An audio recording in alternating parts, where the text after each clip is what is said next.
So today's clock is this Carl Werner Vienna style wall clock.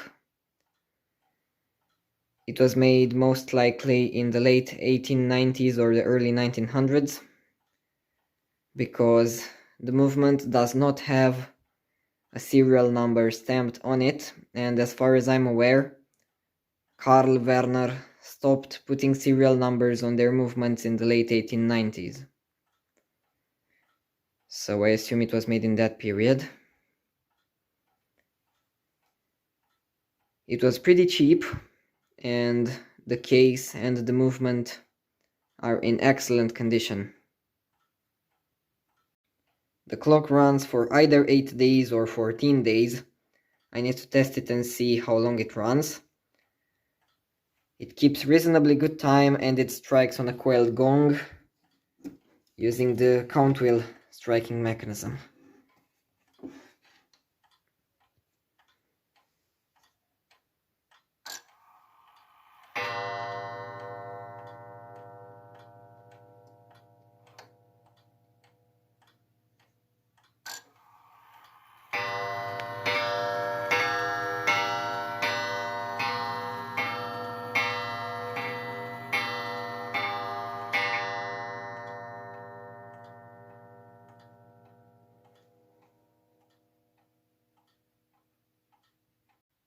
As I said before, this clock is in extremely good condition.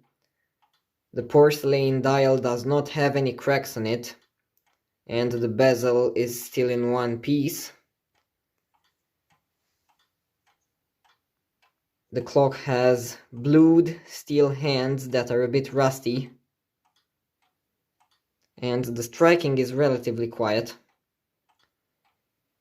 There is the pendulum, and it has a small indicator in there to see if the clock is leveled and it's in beat. However, it's slightly miscentered.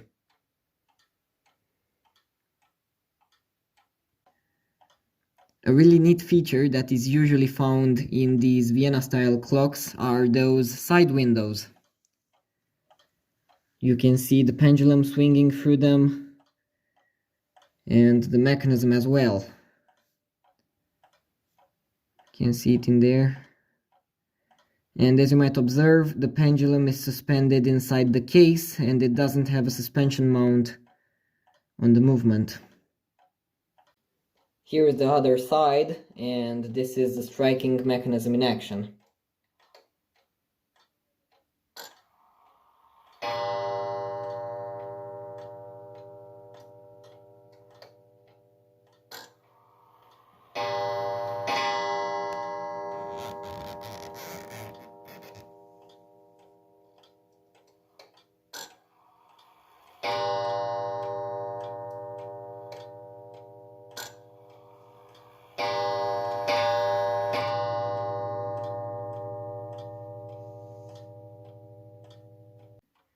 The clock also has a beautifully engraved stand in there that matches the holding bracket.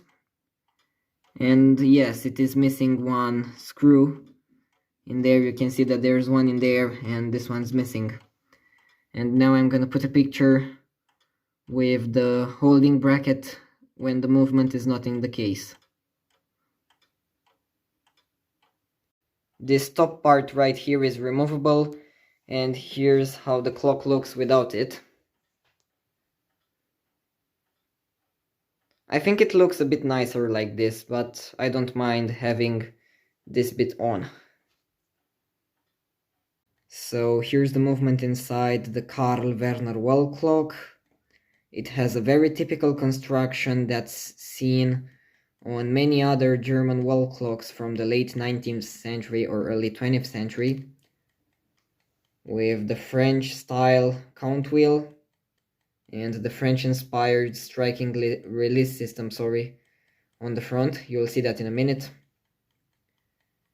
It does not use the Heinrich Kielmann patent, which means that it should have had a suspension mount right here on this bit. This one does not have that, and the pendulum is suspended inside the case.